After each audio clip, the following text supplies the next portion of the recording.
Okay, so today is going to be your another day of your Cybersecurity Foundation course.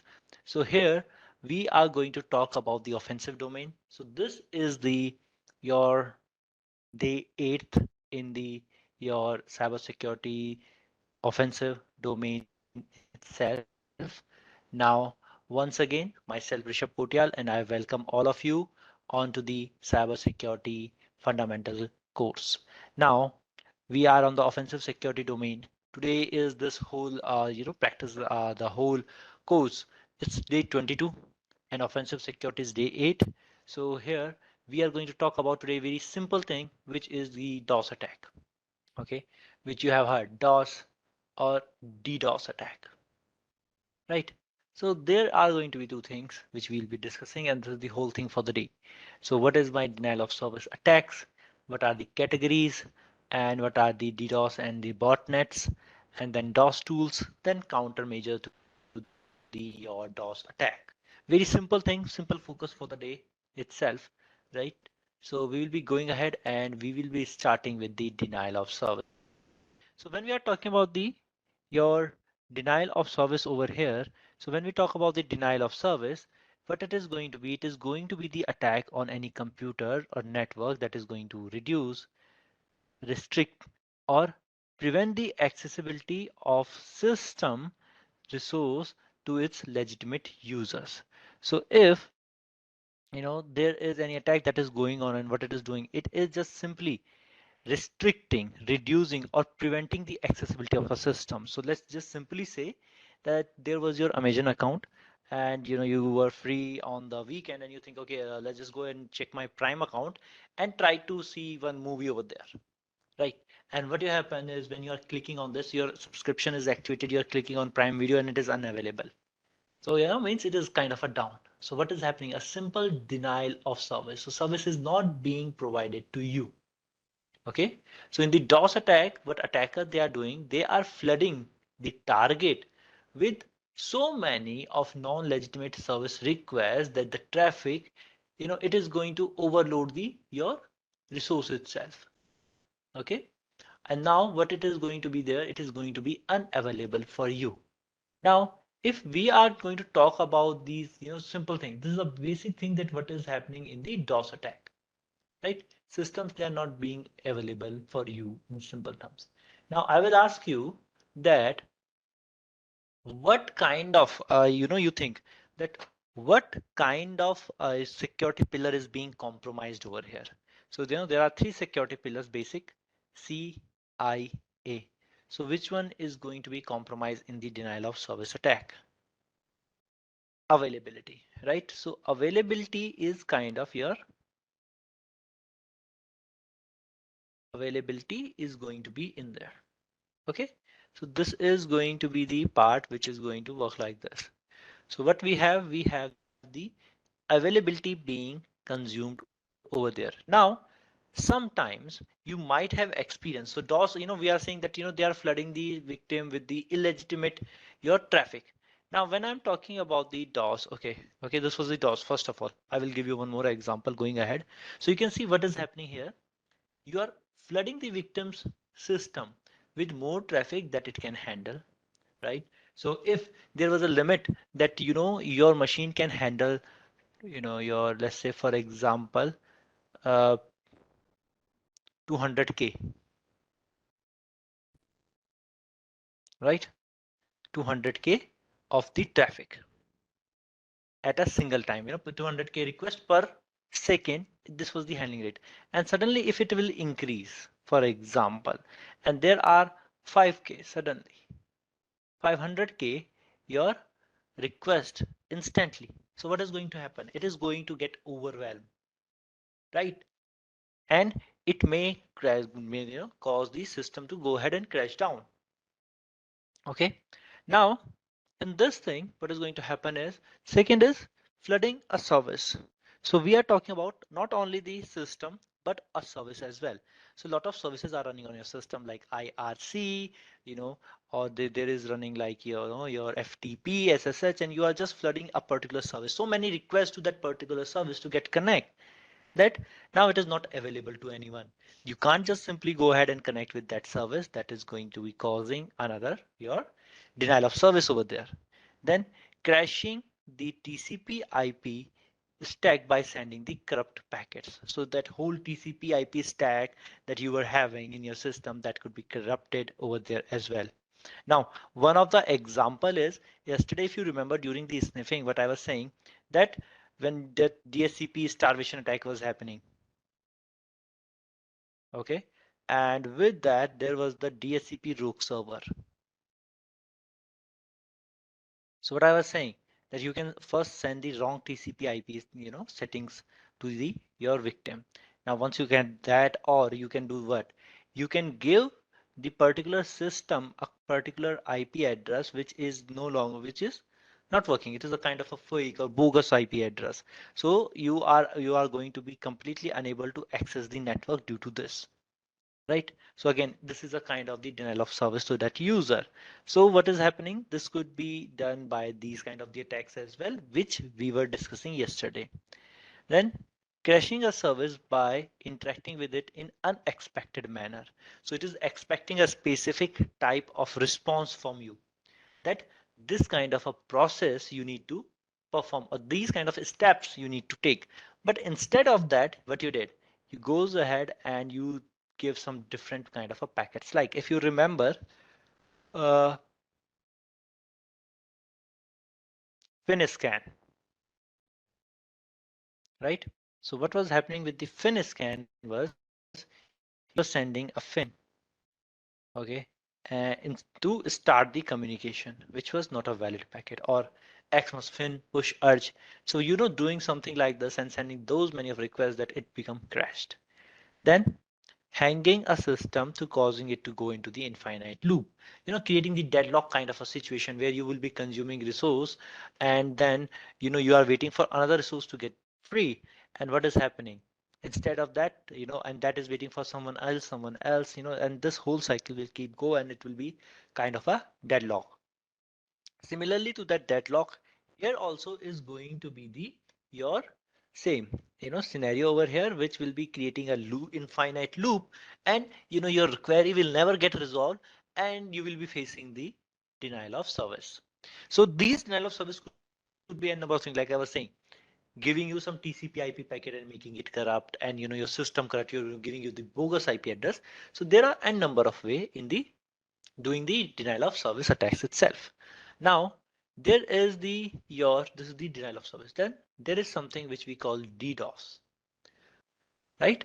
So these kind of the definitions are actually kind of an idea onto the distributive denial of service. So this distributed denial of service is kind of a more of a coordinated attack. Okay, so when we are going to talk about it, it is going to be more of your coordinated attack, which is going to involve multiple compromised system, the botnet which we were talking about on the malware, to attack a single target over there. Okay, now this thereby what they will be doing when they will be sending this much of a data, it will make that targeted system unavailable for the authentic users, genuine users. They will be unable to access that. Okay, that is going to be the distributive denial of service. Now, due to this, what could be the its impact? Right? Loss of goodwill. Then there is going to be the loss of goodwill, means people will be start losing the trust on that particular website, okay, or the system or service itself. It can simply disable your network as well, so you can't just do anything, move any file around or anything. That will be the disabling the network over there. So once the network is gone, basic, that is the basic network is basically the backbone of our organization. So that is gone. So means a lot of further impact could be there. Those are like financial loss. So let's say that you were an e-com website and you were down for, let's say, 3 hours, 4 hours. So that means you are going to lose your customers. They might be going to other e-commerce websites. Okay, all these kind of a things. Plus, there is a damage to your reputations as well, and you start losing the money over the time. So financial loss are inevitable. Then, as I was saying, disabling the network and all these things. this can make that whole organization disabled. So you can't access your system, you can't get in, you can't get out. That is going to be part or the impact of the denial of service. Now, one more thing that I want to ask, and to everyone, that is going to be the your do you think always the denial of service is due to the malicious traffic? Is your DDoS always due to malicious traffic? No, not always, right? So everyone who was saying no, they are right. Why? There could be sometime a legitimate traffic that leads to your denial of service or distributed denial of service attacks. How? Few examples that you might have seen around you. Like I remember in India, around 2014, we used to have we were having very first there is our local e-commerce website with the name Flipkart. So what they were having a sale day, big billion sale. So it was happening for first time and it was quite cheap product you were getting. Means uh, you know a USB stick for around a single cent, right? 1 cent, 2 cents. Okay, that whole, if you will be talking about at that time Nokia Lumia 920 was there, so it was costing around $20 or something only, right? So those were the prices and everyone goes like crazy over there and they start at 10 a.m. in the morning the sale was about to start, and that much traffic reached that till your 10:02 or 10:05 people start getting bad request gateway service unavailable, different errors onto the pages. Why? Because this kind of a things they trap go to all that and it was having the whole thing. Okay, so from that they have learned, they have improved their infrastructure, they start having the multiple servers. And what it did due to this, if you have seen now in the present scenario, very less of the breakage or downs that happen over here. So this is something that could be done by the totally legitimate traffic, and attackers they use this kind of a concept as well. So they might be putting on the sites like Twitter. Okay, they could be they could be putting it like the in the Twitter or in the Facebook that this is the free product that is being delivered. And what happened? Everyone will be like going crazy and everyone will be just going over there and increasing the load. And in there, the attacker they will be very smartly introducing their malicious traffic as well. Okay, so that can also be done. You can use these kind of a tricks as well. So here you can see how DDoS attack work, where attackers they are having what they are doing. This is one person is the attacker. Now there will be the botnets. Okay, botnets. These are the botnets. Remember the simple definition that I was telling you, the collection of the bots. Although going ahead, we'll be talking about the different type of this as well. But here they have the handler, or we can say a manager. To that, you will be submitting your request. Your request will go over, send through these PCs and send to the target network. So if you will be seeing the two of your requests that you sent, it multiplied like 9 times each way and just reaching around 18 requests onto the my target. So this is something that you can also use as well as the DDoS attack here. Now we will be going ahead and talking about the three different categories of your DDoS attacks. First of all, we are going to talk about the different categories of the your volume or categories of the DDoS attack over here. Okay, now what I am going to happen is okay, three kind of the category: volume, protocol, and application base. So there are three categories to your particular what we say. There are going to be the three categories of your DDoS attacks. First is volume. Name is saying that it should be related to volume. Second, you will be targeting a specific kind of a protocol. And third is the application layer. Name is suggesting the application layer one is going to be the target of the your attackers. So application layer resources, that is going to be the target. Now we will be starting with the volumetric attack. Volumetric attack. Okay. So what it is doing in this one as volume, what attacker will try to do, they will try to consume bandwidth of your network. Okay, bandwidth of your target network services between the target network service and the rest of the internet to cause the traffic blockage and preventing the access to the legitimate user.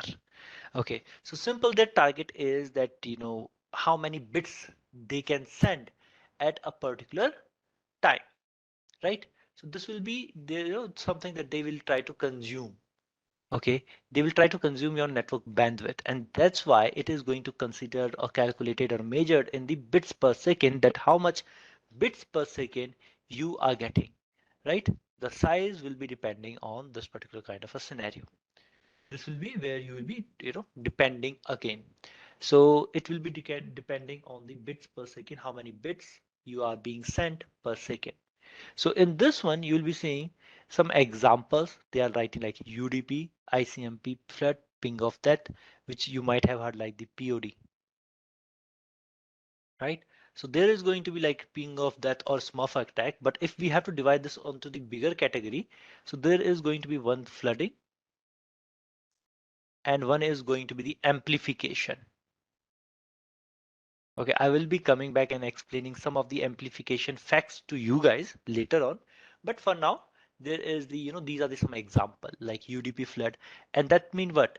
They are sending too much traffic over towards you, means larger packet size, large packet size. The larger the packet that they will be sending, it will be much easier for them to consume the bandwidth, right? So they will try to send the maximum packet size that is going to be allowed on your particular server or services. They will try to consume all of that with each of their requests over there. Okay, so going ahead, you will be seeing the example like this, of flooding. So we will be looking into the different ways of doing the flooding itself, right? So UDMP, and you can see the ICMP as well.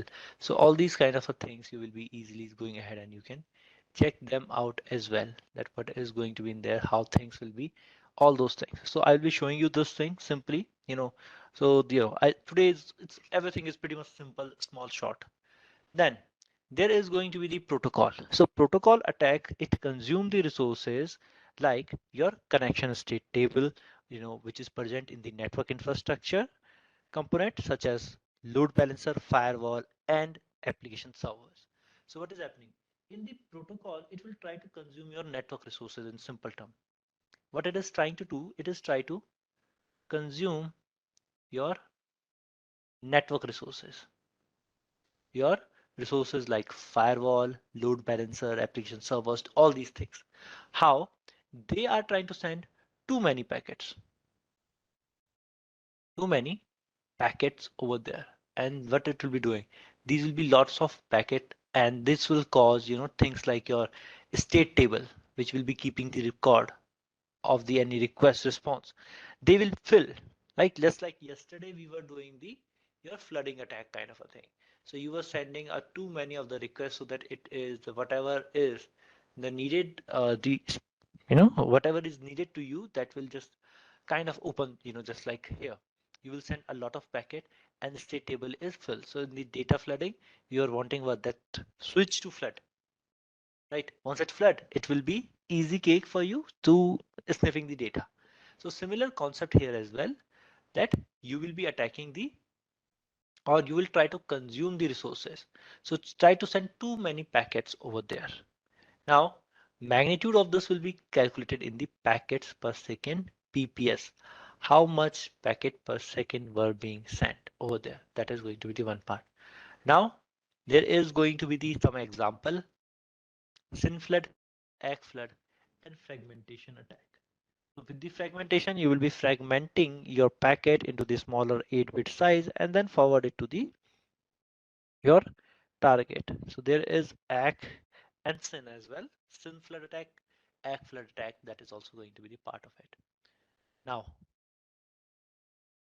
after the protocol attacks, what we have? Okay, some example of the SYN flood, that how SYN flood will be happening. Okay, there is going to be the SYN flood attacks example. Okay, SYN flood, ACK flood attacks example. We'll be seeing these things. in the after the theory part. Now we are going to talk about the application layer security or application layer attacks over here. Now in application layer, so you have consumed bandwidth in volumetric, you have consumed the packets, okay, in the protocol attack. Now it's time for the application layer where attacker will try to consume the resource or service of an application, thereby making it the application unavailable for the legitimate user itself. So they are trying to consume all the network resources that, oh sorry, application layer resources that is going to be in there. And it will be calculated as the request per second. Okay, there is going to be the HTTP get or post attack method. So if you are familiar, get and post. Get, if you have to think that you are sending a request like the, to the, okay, when we are talking about the, HTTP. So they usually send the, if you will, I will say URL type of a part that will be the head. Okay, the rest will be the body, will be the like, your post part, right? So get could be this one. It's simple if you want to understand. Post could be your, whole body part over there. So that kind of the bit of a small differences are there. So what it will be doing, the attacker, they will try to consume get and post attack method. When we'll be discussing about them, you will understand like they will try to keep you on wait. Then there is going to be the Solaris attack. Okay, so one another attack that is having its own merit. Okay, so which will be talking about as well. Now what we have to do is we will be going ahead and we will be talking about these are the few simplest things that is there. Now going ahead, there will be the discussion on permanent denial of service, distributed reflection, and then we will be going or reaching to the DOS and DDos botnets. So before we talk about them, there is going to be the few another scenarios as well, like when we were talking about the your, which one was that, just a sec. Yes, here, volumetric attack. So we just discussed about the something that was called your flood, ping of that, and the amplification one. So here we will be just going ahead and doing something like amplifications explanation. But before of that, if we are talking about the UDP flood, what is happening in the UDP flood? In UDP flood, you are just going ahead and flooding the particular target over there. So you keep sending the UDP flood. So if this is the target, okay, now what will happen from your machine? You will be sending the spoofed, you will sending the spoofed UDP packet and at very high rate, right? So lots and lots and lots of UDP packets will be sent at the particular one. Okay, and then what is going to be there? This UDP packet, they will cause the server to repeatedly check for any non-existent application and the port. Now what will happen when your resources are consuming in the checking the port, that what is going to arrive and all this kind of a thing. Now this kind of, in that particular kind of thing, your system will start becoming slow, and your particular system might give reach to a point where you are just getting the answer like the error reply, right, in the ICMP destination unreachable packet, right? So this is something that will be happening with the UDP, means you are sending the UDP packet. Same ICMP, sending the ICMP. Ping of that, we'll be seeing this thing through, right? How ping of that we are going to perform. So POD, we'll be performing it a bit later on. That is happening over there. So in the ICMP, you are just going ahead and you are, okay, when we are talking about this one, so they are going to go ahead and ICMP primarily, why network administrator, why they use it. This is just to troubleshoot or for the error messaging. If there is any untroubled packet, so you'll be sending ICMP echo request and all. So with the ICMP, you will keep sending the echo and there will be the reply. Then you will be spoofing some IP addresses and make those requests response go there, right? These kind of things are going to be the bit of the part which we need to be aware about.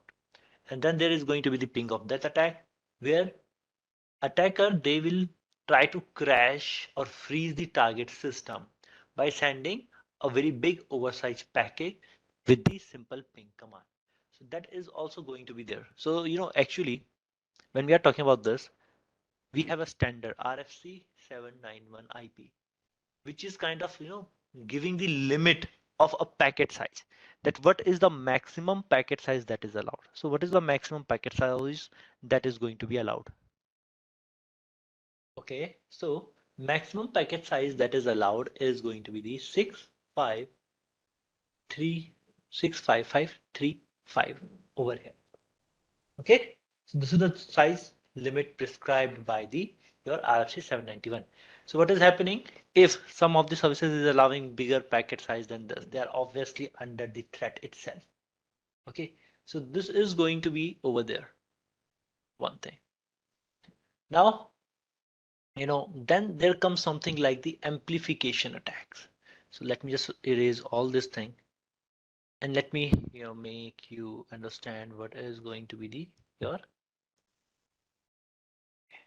what is going to be the amplification attack. Now, as name is suggesting, your attacks are going to be amplified over there. So in simple terms, if there is an, user over here, user A, okay, and this user A, I'm going to give, okay, let me just pick some name from the our, session itself. So I'm just scrolling down randomly. I will be looking, stopping at our place. Okay, so I'm having the your two user, one I'm having the Pankaj, for example.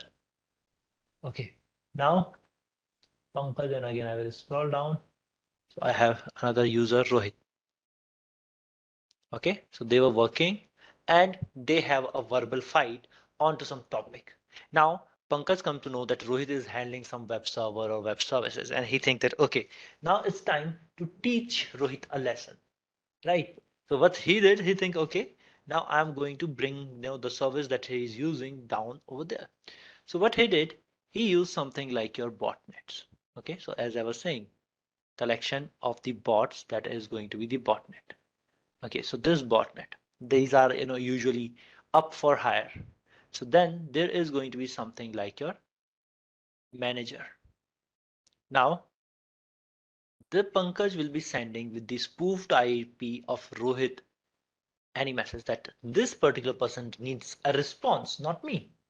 Okay, so what attacker will be doing using this kind of the server, and now let's say that this one is having the multiple of the resources over here, right? So it keep going on. It is having hundreds and hundreds of your resources onto the part of this one botnet. Okay, so remember botnet, bot was the some commanded and controlled by someone else, right?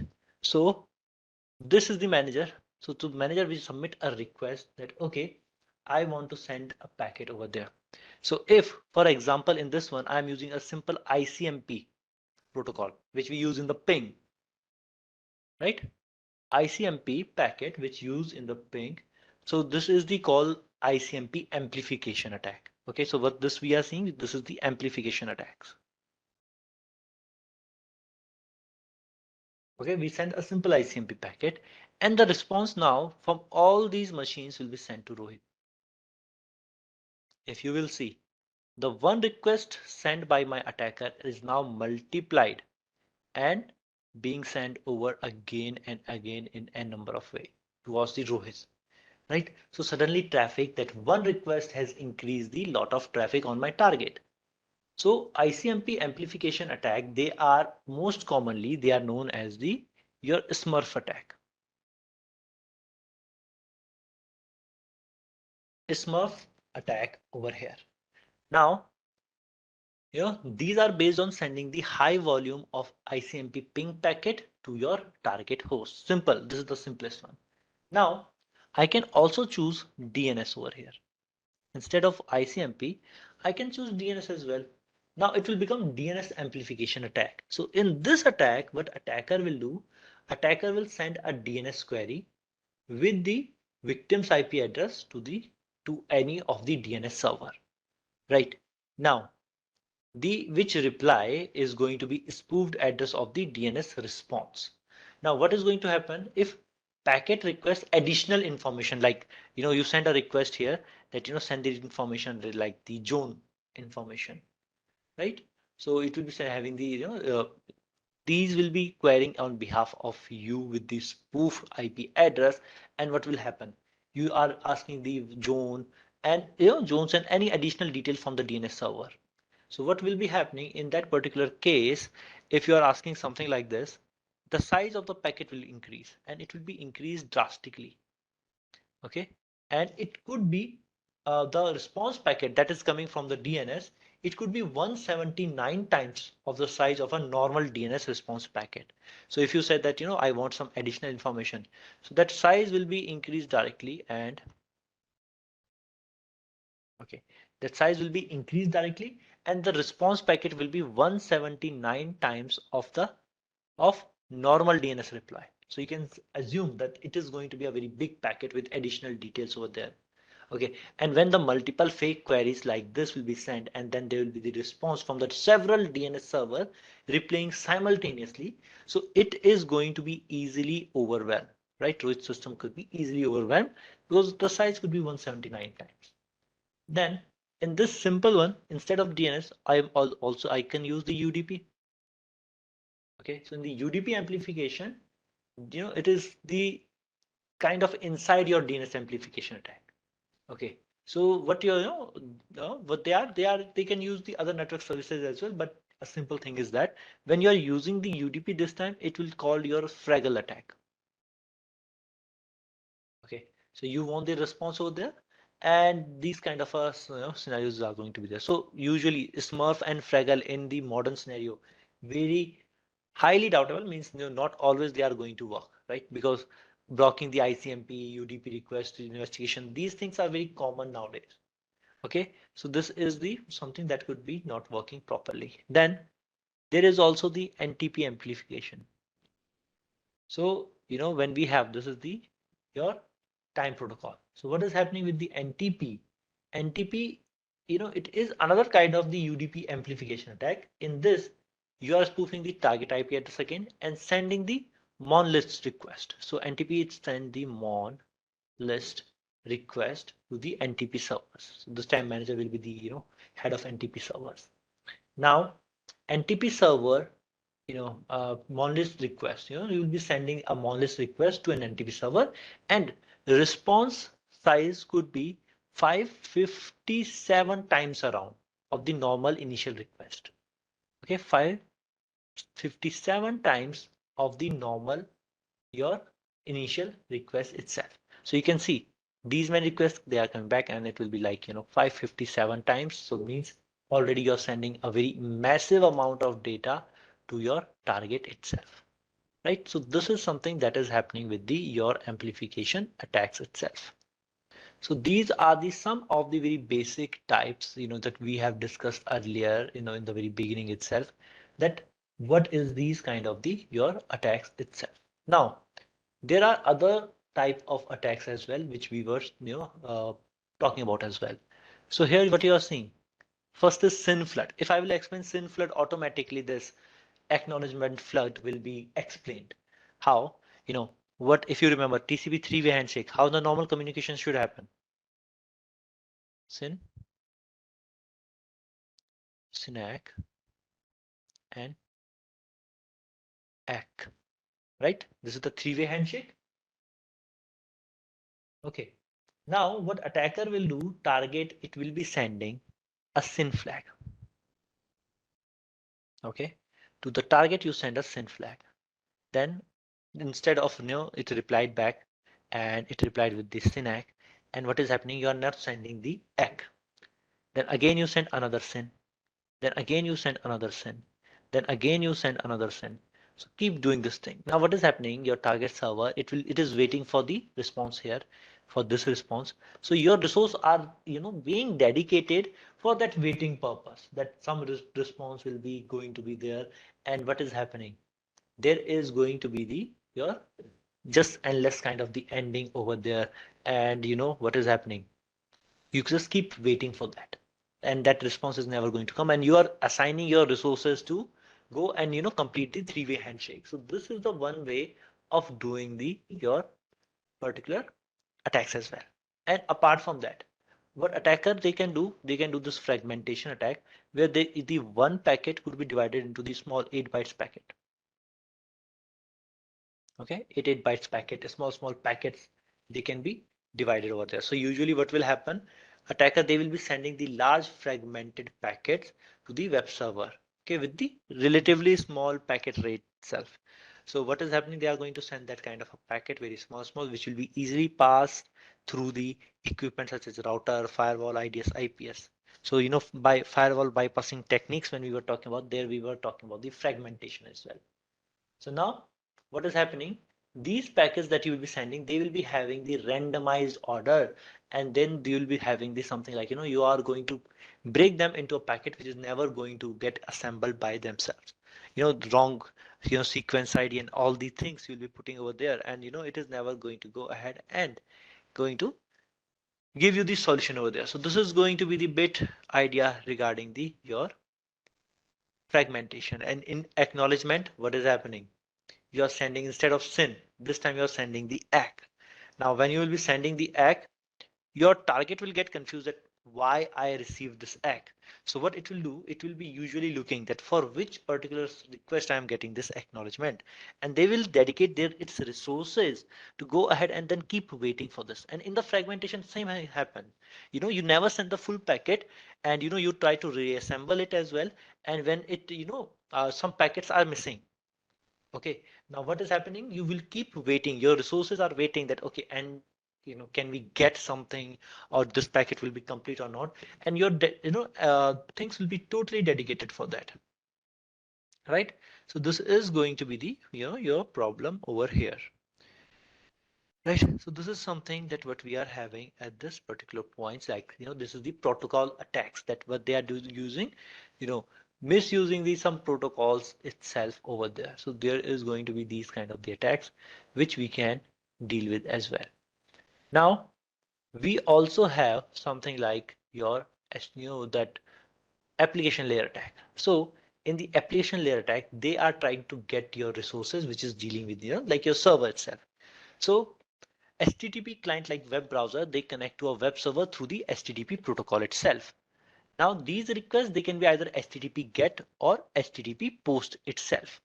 Now in HTTP GET attacker, they will use a time delay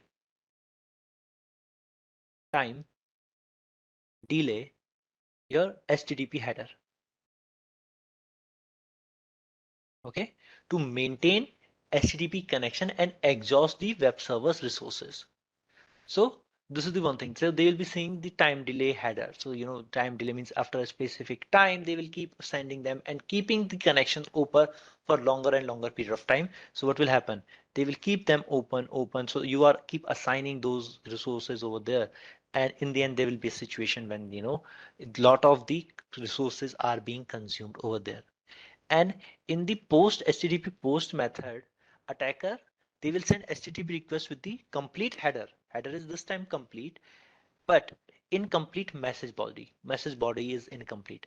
So what will happen? It will be sent to the target web server or application. Now it will make server to wait for the rest of the message of the body. That message body, rest of the message body.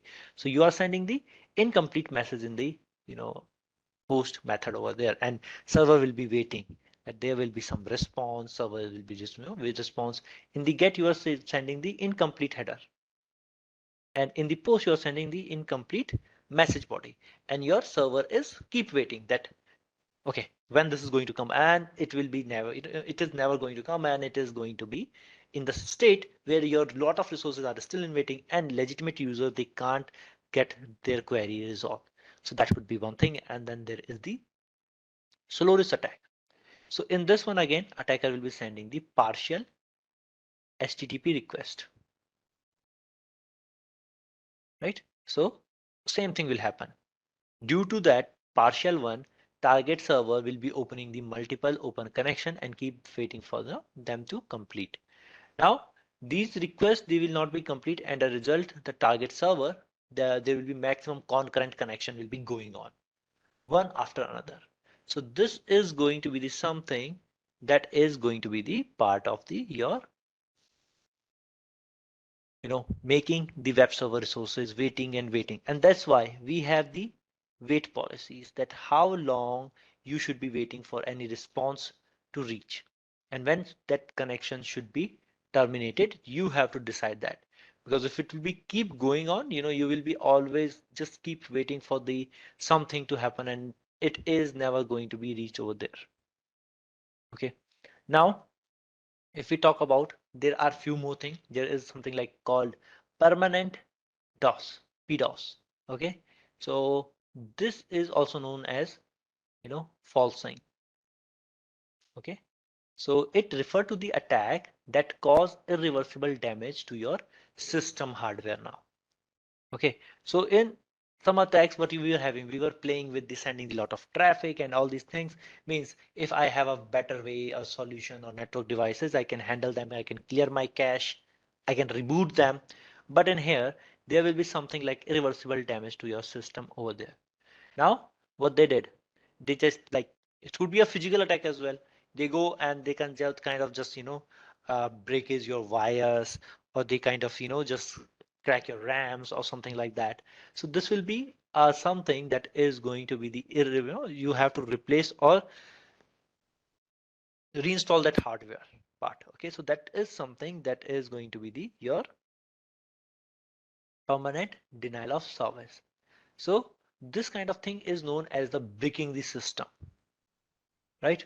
So, and these kind of a thing could be, attacker, they can send some fraudulent hardware updates to victim that, we are from this company and you need to do this kind of a thing, or they will be making you to do the something, software wise update the, you know, your different programs, counters, and all those kind of a thing.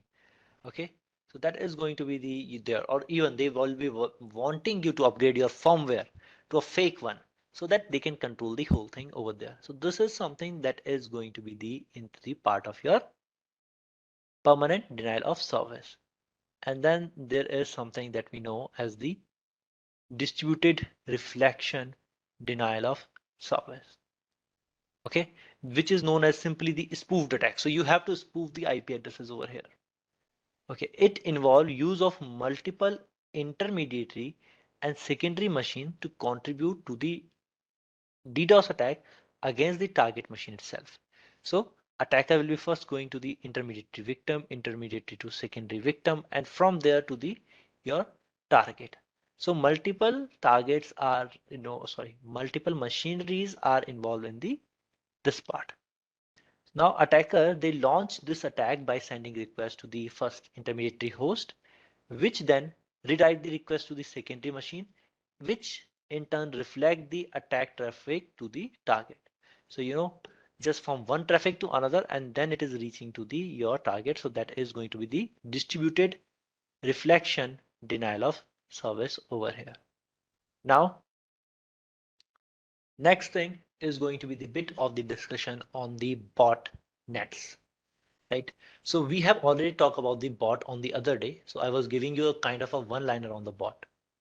So bot is something that is commanded and controlled by someone else.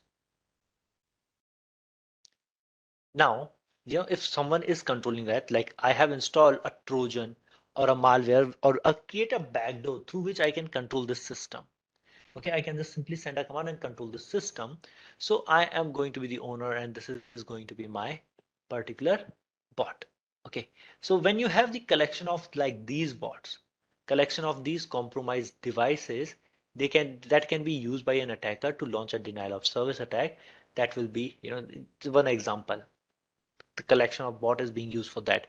So in the example of even my ransomware, if you remember, we were using a botnet, right? So that is also going to be in there. In the amplification attacks, we are doing what? We are using the your botnets. Now, botnets can generate DDoS attacks which consume bandwidth of the victim computer, and botnet can also overload a system, wasting valuable host system resource and destroying the network community. So you are just simply keeps controlling the bots over there. So they will be commanded and controlled by someone else. And when you'll be learning about them, you'll be seeing that over to the darknet, multiple of your uh, you know, botnet servers are up for sale or hire, those kind of things are going to be in there.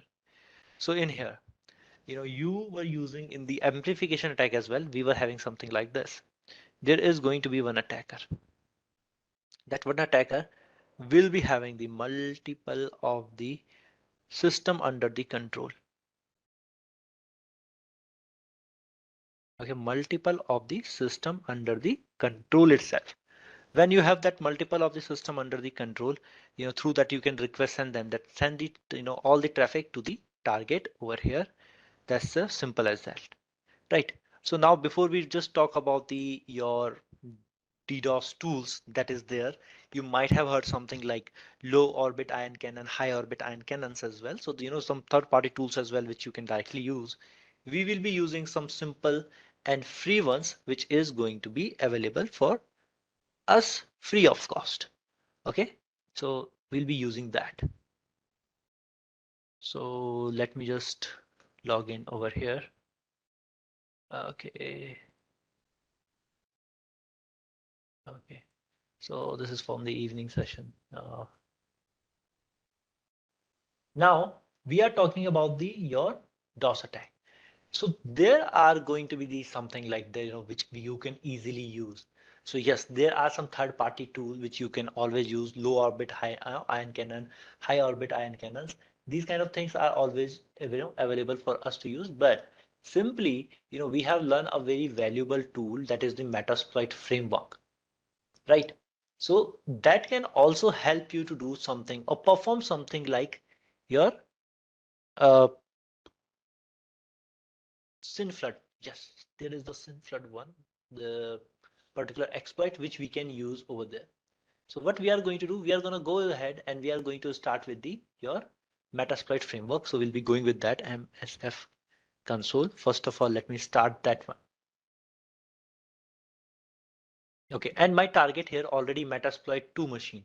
So if you guys remember, I will go ahead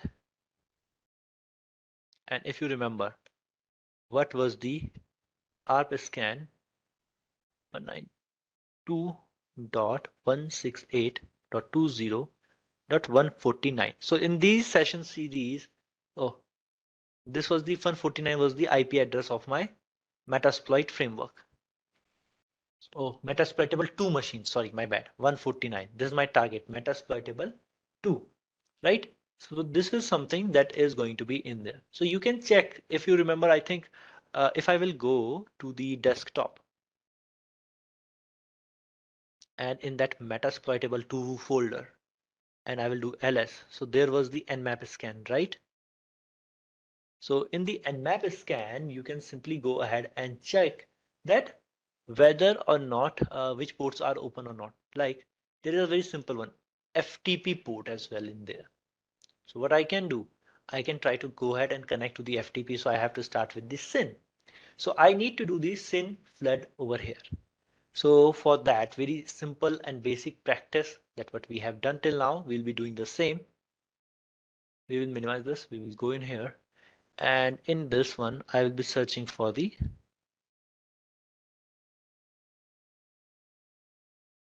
SYN flood. And let's see whether we find something. So there is one auxiliary for the SYN flood that we have find. Okay, so we will go with this thing. We will use the use 0, right? So my auxiliary it changed to DOS, TCP, and your SYN flood. So what I will do, I will go ahead and do this something like the show options. Okay, simple, like what we were doing in the others as well. So now in here, it is asking for interface. I think I'm not going to require that thing. I'm going to require the remote host, the target, right? So required, no. So I don't need the number of SYN and all that you want to send. Yes, it required. The target host is required that what we want to send over there. First thing is that. Then there is going to be the another thing as host, which is kind of no, right? So if you want, you can't do this, but I will show you this thing, right? that this will be a bit of a fun to go ahead and work with that. So what it is the spoofable source address. Remember, I was telling you that to give someone else's email IP address so that all the response will be going in there, right? So we can do something like that as well. So we will be doing these things. So some spoofable. So all the DOS requests that will be going to my target, it will be going from this particular address, and it will look like that all these address are, things are being sent by the my particular spoof IP address. So for that's why I have run this window XP as well. So if you see, its IP address will be here 167. So I will spoof this thing. Oops. Okay, so I will spoof the IP address of this machine. So all the requests will seem like that everything is popping up, or the attacker is this window XP. So I can spoof the IP address as well. So if you want to know source port to define, so you can define the source port as well, that from your system which port the traffic should initiate. So all that kind of things are there. So we have to go ahead, and even I can set the R port as well. Okay, right now by default it is 80 and I'm trying it on the port number 21. After this, let's just try this on the port number 80 as well. Let us see that whether it will work there or not. So I will be going ahead and setting the our host, and that will be 168.20.149. Okay, this is going to be in there. Okay, 149. Yes, remote target is this. Now set our port. So port number 21 first. Let you show this thing. Then I will see set your spoof port was post. Okay, this thing. Okay, guys. So life is very short. From learn from your mistakes. So learn from my mistakes. Wherever I'm making the mistakes, learn from them. Okay. So here we are setting up the S host and everything. I can again go ahead and check the show options. So I will go in here, and all these things are working properly over here. Great. Right? So these things are has been set up now. Now, simple thing that is run here is allowed us to do is type run or exploit, and it will be start doing the SYN flooding. So I will give it a few seconds to run.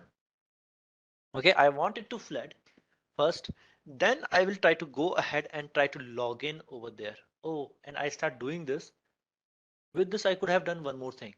Okay, if I will go ahead and open my Wireshark, although if I would have installed it on my target, okay, that would have shown the better one, but it might become slow.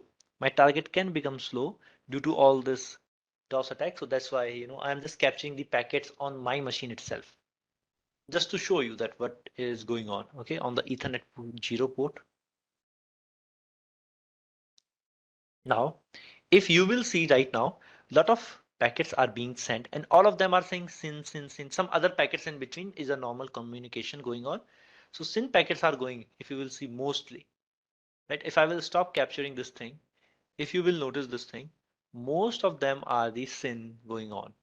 And what they are saying, from where they are going to where. If you notice this thing, annotate option and your pencil tool. Here, if you will notice, first of all are SYN, right? Then, what is their source? 167 and destination 149. So if you guys remember, 149 is going to be the my metasploitable machine target, which is my target.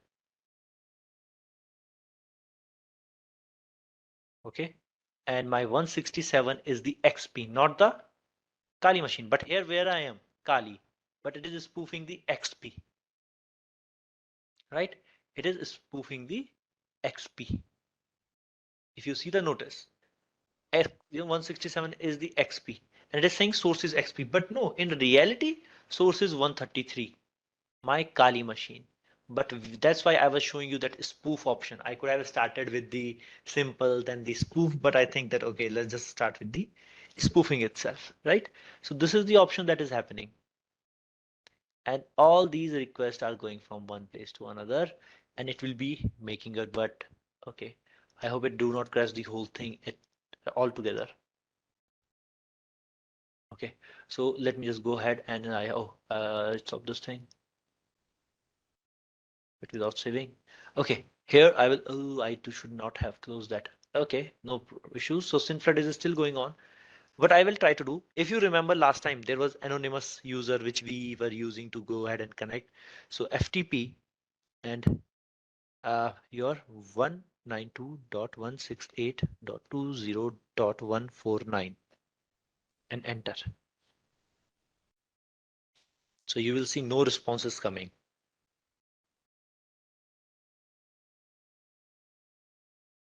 Okay, FTP connection timeout. So it is not allowing me to go ahead and connect. Right? Why? Because I'm overwhelming it with my particular, your lot of SYN flood packets over there, one after another. We are just gonna go ahead and we keep doing this thing, one after another. So what I will do, I will go ahead and do this simple like this. First, let me just close the connection that I'm trying to make. Do this something like exit. Okay, now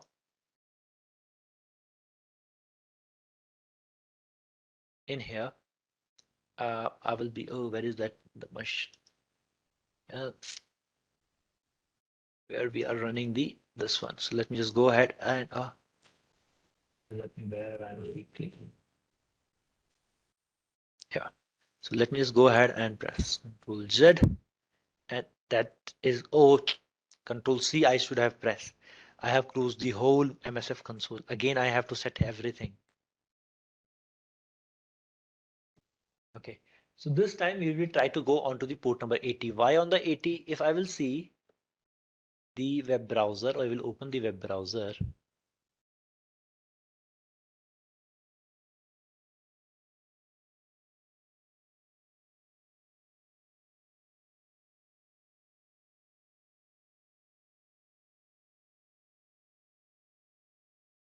Okay, automatic DDoS.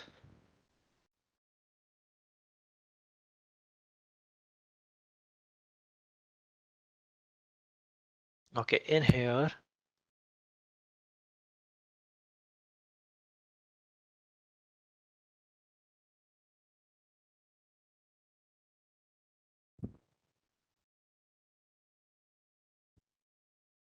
Okay, so in here, what we are going to do, if I will open this Metasploit table too.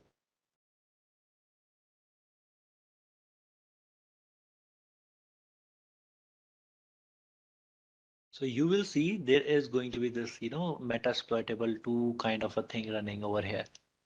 Okay, this is a web server that is being hosted. So why don't we try to go ahead and bring it down as well? So, hopefully, that should be enough. The traffic from here should be enough. So again, I will use your SYN flood. Okay, there is going to be the again show options.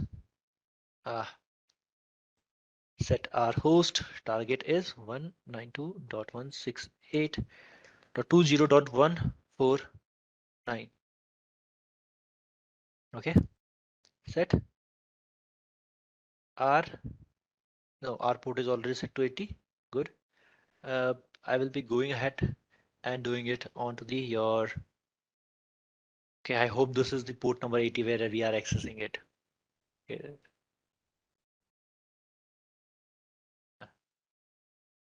Okay, one thing is this, and your set spoofed to be as well, right? S host.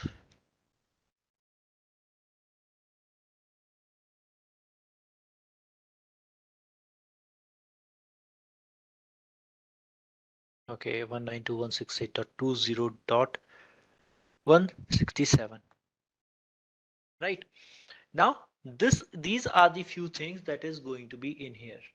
Now, what we have done, we have set the target. We are just going to simply type run or exploit, whatever this time, let me show you the exploit.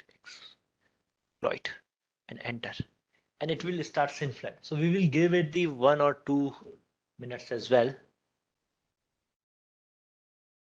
Okay, so we waited. I hope this is going to work or not. Okay, hopefully there is no cache that. Okay, still working.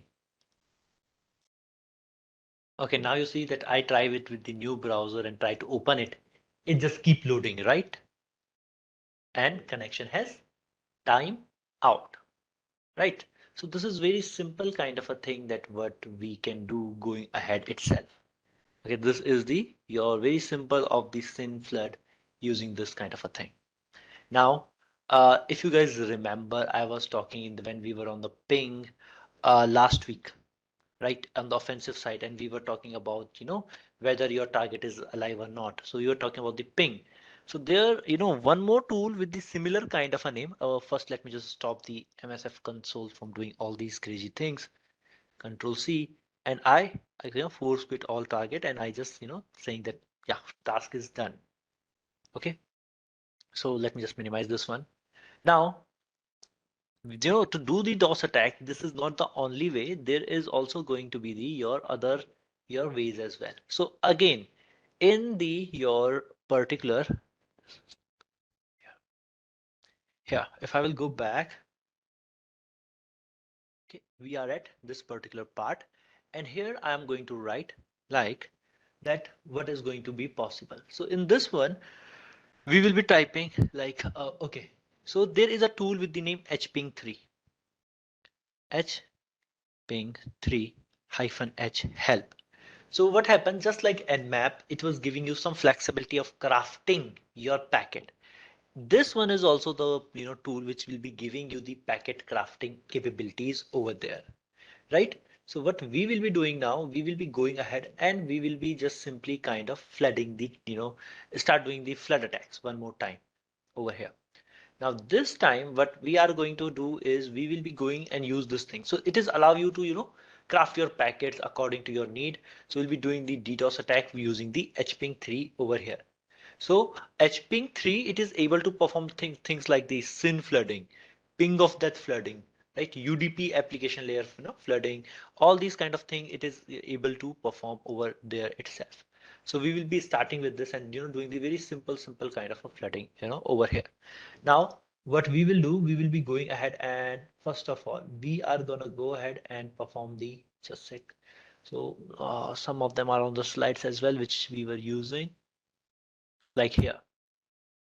Okay, this one, UDP flood attack. So if you have to do the UDP flood attack, you can simply go with the hyphen hyphen UDP and hyphen hyphen flood itself. So hyphen hyphen UDP will be making sure that you are using the UDP packet.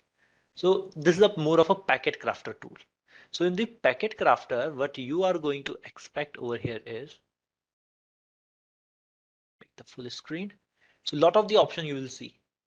So you can start with the n number of ways of going ahead that what you want to do. Help, version, faster, debug, mode, which kind of mode you want. So -2 or hyphen hyphen UDP for UDP mode that I want to switch to the UDP mode to my packets. If you want to spoof the packet, this is the option, spoof source address, right? So TTL, well, you want to go with the default TTL or change the TTL, that is going to be in there. Hyphen hyphen MTU, set virtual MTUs. Okay, so different option, split packet into more, so that fragment kind of a one also. So you have to just play with these options. With ICMP, different options are there. With UDP TCP, setting a base port or changing the flags, which flag need to be set, everything will be the part of it. So same thing you are going to do here as well. We will use hping3, like simple hyphen hyphen UDP, nothing else. Then hyphen hyphen flood and give my target system over there. Yeah. So first let me just check whether my target has recovered from this one or not. So I think I will not require this thing anymore, MSF console. So let me clear this one and let me just check the your, that FTP connection is back, or I need to restart the, Metasploit too. So FTP.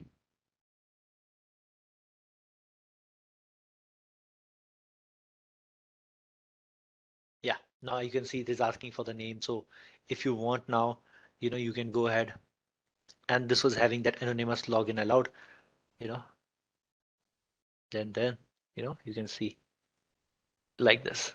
Okay, yeah, it's working. So that's good. Totally means it is perfectly working right now. Now HPing is a bit faster as well. You can change its speed as well. If you were saying earlier, there was the options as well. So I'm going to give the target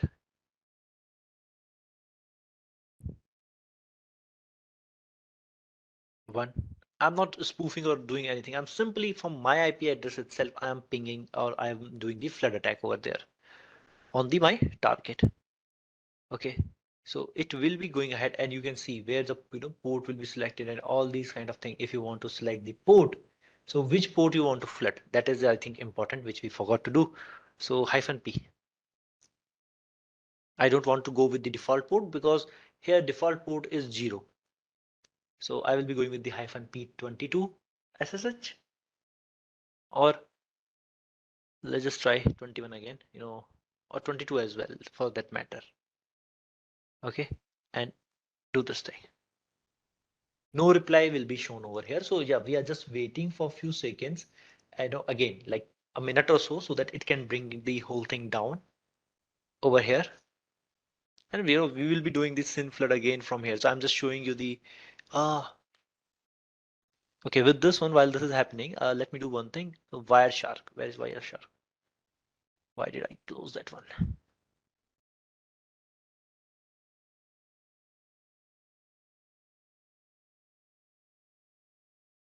So if you will see, a lot of UDP packets are going on, right? A lot of UDP packet from my machine to target, because I didn't give the spoof option over here.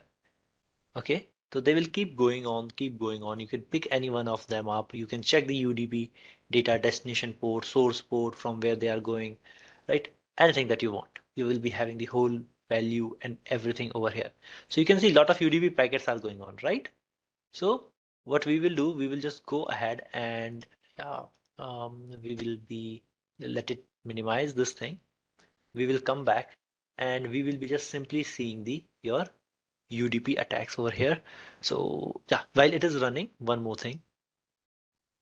Again, try to do the your port number 22, right? SSH and the your MSF MSF admin at the rate.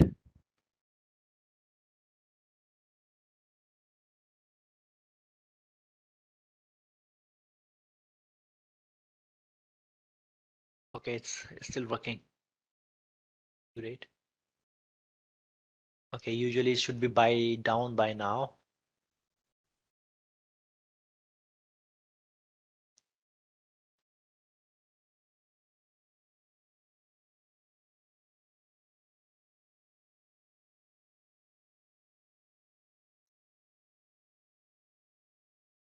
Okay, so I think we might need to wait for a few more minutes.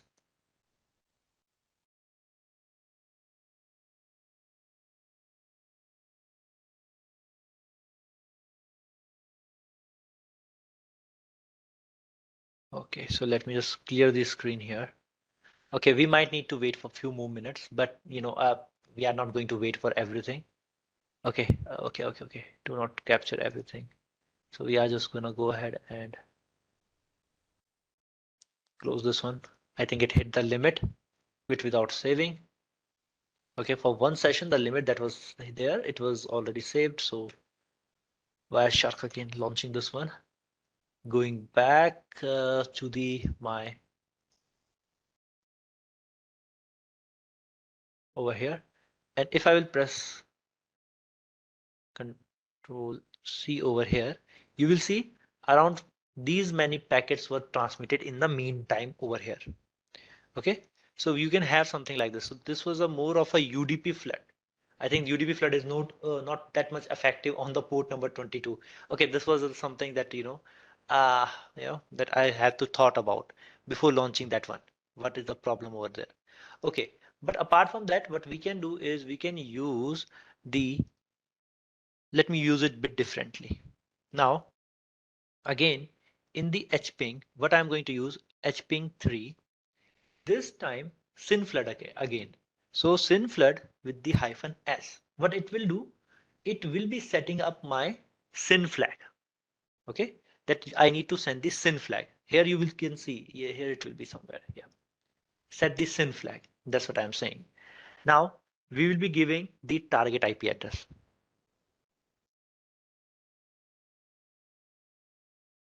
Okay, this one. Now we are gonna go and which address we want to spoof, hyphen A. So the spoof address, remember I was showing you in the help menu, A for the spoof. So spoofing the 127.20. Last time I didn't spoof with the UDP one.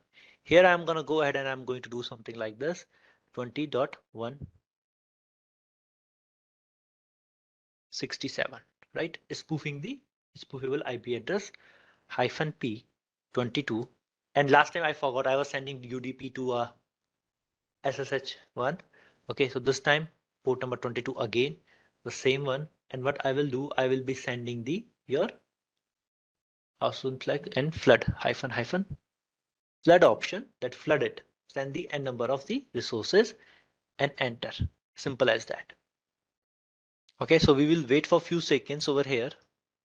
And then we will be switching on to the next one and try to do the, again, SSH connection over there. So let me just open a new your uh, terminal shell. I close the last one. Let me just go ahead and bring this one, a new one, increase its size, minimize this, minimize this, and here Ethernet 0, I will start capturing the packet. So you can see from 140 167 my spoofed IP address to my target IP address, they keep sending this one, right? And pretty interesting and color coded outputs are also being popped up over here. So I can simply stop it. I think it's enough captured files. Okay, I can go back to the new tab which I open, and here again I can do that. What was that? SSH MSF admin, and this IP address I will enter it. And now if you will see from the no destination IP was correct if I am right.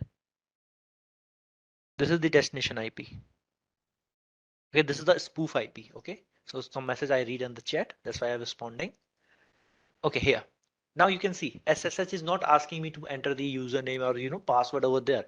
Last time when I was doing it was allowing me. Okay, this time if you will see that there is none that can be, it is not allowing me to do the RDP connection. So I will go in here and I will stop this thing again. Okay, so what happened? These many packets has been sent all around till now. So what we have, so in very little time you have sent a huge number of packet. You have flood that particular SSH service over there, and HPing is a very good flooding tool. Okay, which is coming over there, and whole things that is there. Now what we can do, you know, usually in the Wireshark, there are a lot of the other options as well. So you can, if you want to check the statics, there will be something like graph, input output graph over here, which you can usually check. It will be giving you the list of the whole thing. I was hoping that it can give us, yeah, here. Okay, the graph is now here. Okay, TCP errors. So you can see a heap of the things that it is just showing you the color coding is saying that what happened, all packet that are being sent is this one, bar line, all these kind of things. So what happened is that you capture the the whole view, the number of TCP packet that is going to be captured by according to the screenshot. You can see all these kind of thing, TCP error, TCP analysis. You can analyze the graph that how many packets are being set at what particular interval, all these kind of things, graph, all these things will be available for you to further investigation. So actually, when you are getting these kind of a thing, if there will be error, like okay, what is happening over there is, like we were talking about, again, that spoof address. So if someone is confused in that what was that 167? So if you remember earlier also we have used the same. Spoof address will be like, it is telling that window XP is doing this all attack, while actually the Kali machine is doing it. So instead of Kali machine, last time I was using 133 without any in the UDP one. So it was the 133 that was, here. Now it is saying 167 is doing this attack. That is, I am framing your XP machine, right? So this is the particular part for the spoof address that what we are using. So it look like this is the, attacker over here. That's why I'm using that -a to spoof. And I was telling you that different color coding and, different tools are at our disposal in the your particular Wireshark. Even yesterday when we were talking about the MAC flooding, that ARP poisoning, it can detect and give you that kind of a warning that two IP address appear on the same MAC address, that kind of a thing, right? So this is something that can happen over there. So what we have to do, continue without saving. So again, we will be restarting my Wireshark and going back over here to my HP. Okay, so this is something that what we can do. Okay, one thing is very simple as that. Now, if we want to go ahead and we want to do the ping of death. Okay, so before I start capturing these things, so let me just for a minute, let it be like this. Let me just take you for the idea. Remember, ping of that is again that our, when we were talking about the protocol, your volumetric one, right? So we were talking about the volumetric one, and I was talking about the packet size, large packet size you will be sending to the target. So how these things they usually work, let me just show you one thing. Okay, so this is the CMD where we are right now. Now, if I will do something like this, I will go ahead and ping any website.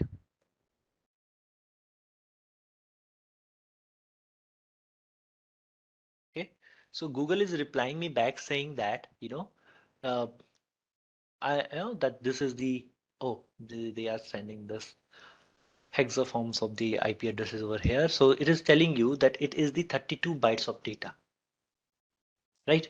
Now you are pinging that one with the 32 bytes of data, means you're sending 32 bytes of packet. If you're familiar, I can change this size. Okay, if I want to increase it, so if I want to do, I can do something like -L, and from 32 I'm making it the 100 and enter. Now to Google, I'm pinging it with the your 100 bytes. Okay, 100 bytes over there. So by this way, remember I was telling you RFC standard is telling you that maximum packet size should be like 65535. Now every company has the right to allow that what will be the maximum packet size that they will be allowing, right? So there could be the case that knowingly someone is sending the larger packet to consume it. So they can put a limit, like if I will do something like your, again, if I will increase the limit like 1000. So I am able to ping Google with the 1000 byte packet. Great. Then I will go ahead and I will change it to 2000. And you will see there will be no response from my Google. Why? Because it is not allowing the 2000 bytes packet. Okay. Now, what we are going to do is, this is the one thing, and here. Now, you are going to be in this part, and this one is going to be the, this time I know that, packet which is not allowed is 2000. If I will go with the 1500, let's test this one out again.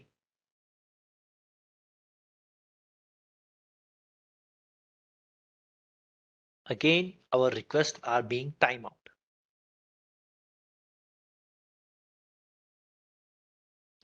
Right? That means it is not allowing the 1500 bytes as well. So again, let me just reduce something like, make it like 50, remove 50 from there. So make it like 1400. And this time I'm getting a response. So it is between 1400 and 1500. So what you are doing? Hit and trial kind of a thing. 1450. I'm trying to find that what is the maximum packet size that is allowed over there. Okay, so that later if you want to attack any website, you can attack with that as well. Okay, although I will be not attacking Google, I don't have permission or anything. Okay, so I'll be showing you in the Metasploit itself how to do ping of that attack, but just an example for knowledge purpose I'm sharing with you. 1450 to 1500 somewhere in between. So 1460, not allowed. Okay, request is being timeout. The 1460. 1450 and 1460 then somewhere in between.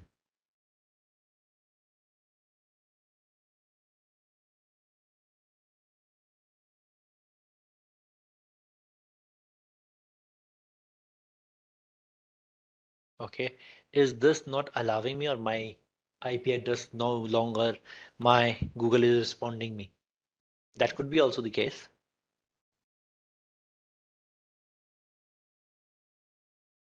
Okay, but again, let me make it 51. Okay, 51 is working. 52. Again, getting the response. 53. No response on the 53.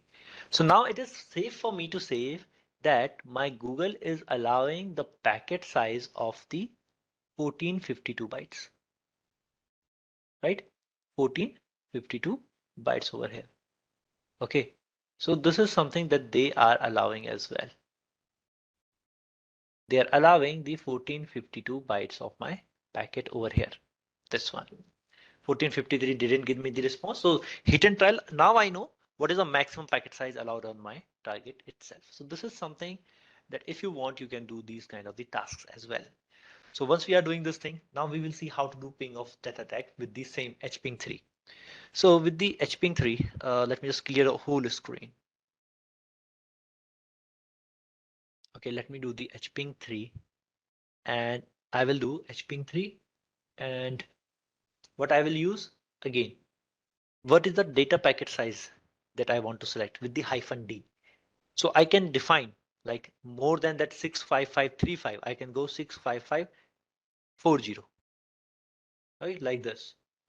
Okay, now I want to set the SYN flag again, -s for port number 21 over there. And I just simply want to go ahead. And if you want to spoof your IP address, you can go ahead and have something like, started. So already we captured a lot of files. So let me refresh this Wireshark, come back to the my terminal, and in here, not this terminal, my bad, this terminal, and give the target 9. Okay, this one, and enter this.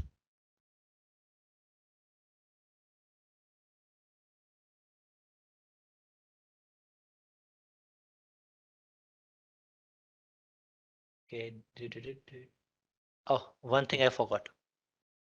Come on, flood. I didn't type flood over there.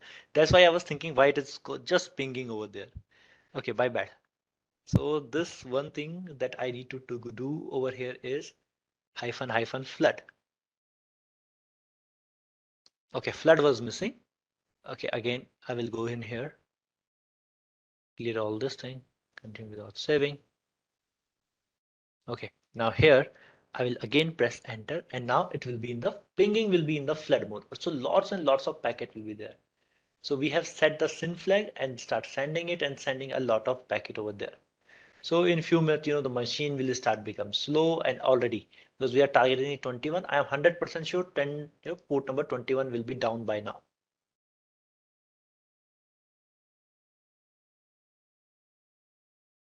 Okay, so yeah, if I will go ahead and again from this terminal,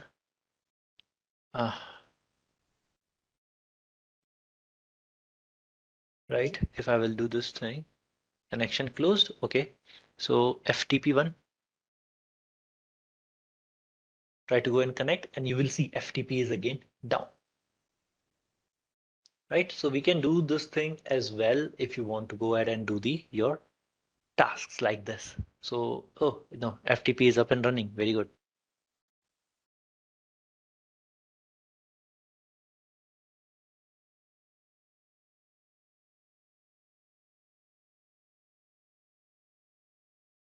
So port number 21 we were targeting, right?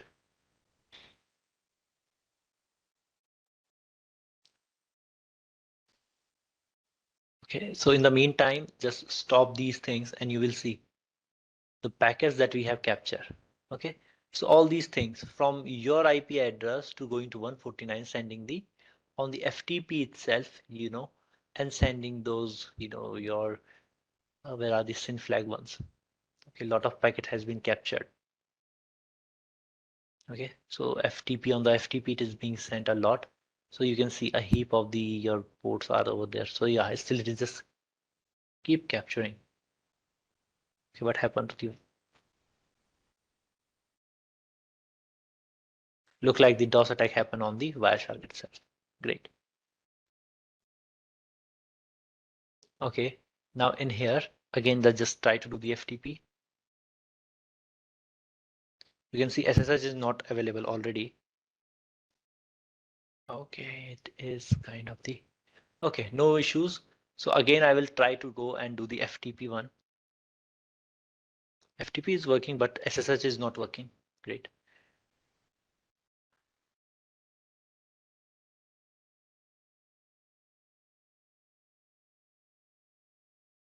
And even my,